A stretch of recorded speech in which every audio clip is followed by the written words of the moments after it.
My name is Sarah, and for 12 years I believed marriage was about building something unbreakable together. My husband, Michael, and I met in college.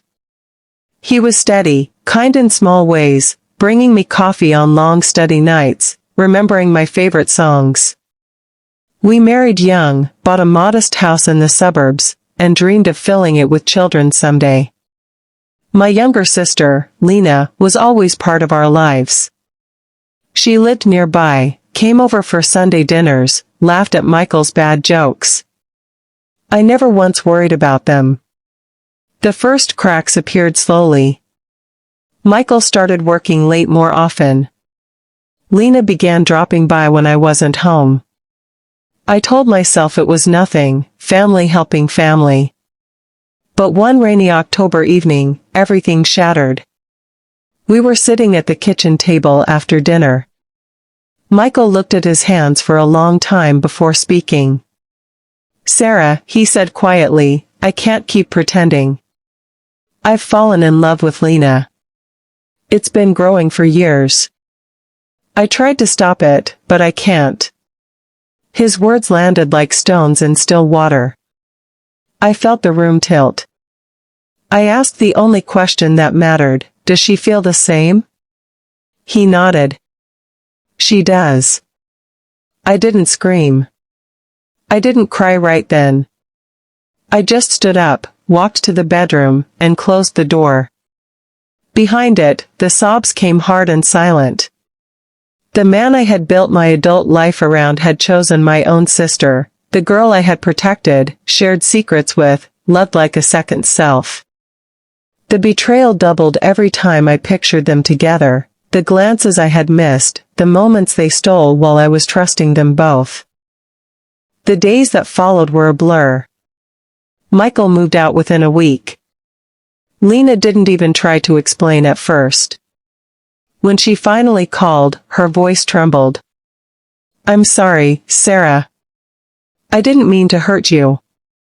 It just happened." I hung up without a word.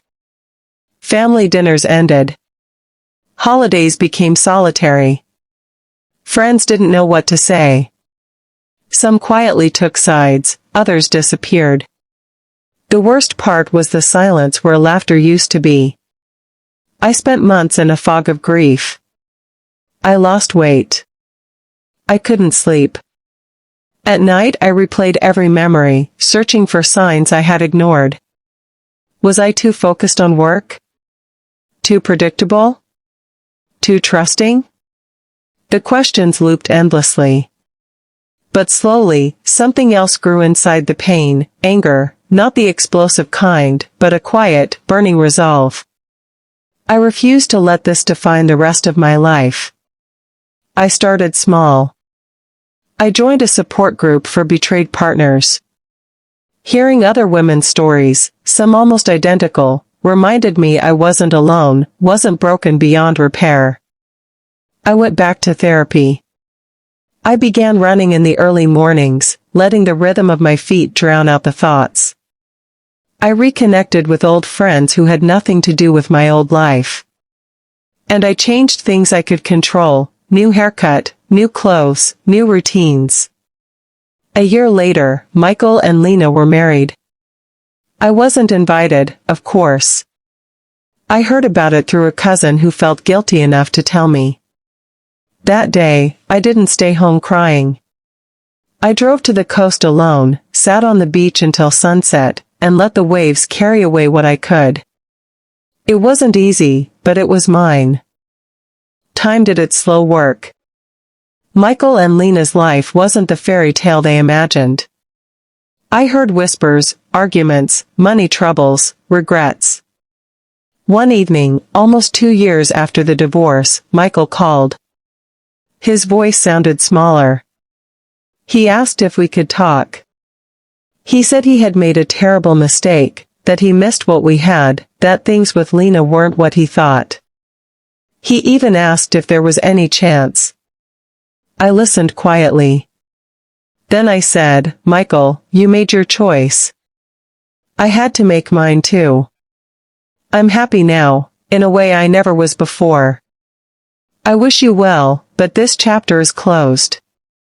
I hung up. No anger. No tears. Just peace. Today I live in a small apartment filled with plants and books. I have a job I love, friends who know the real me, and a quiet strength I earned the hard way. Lena and I haven't spoken in years.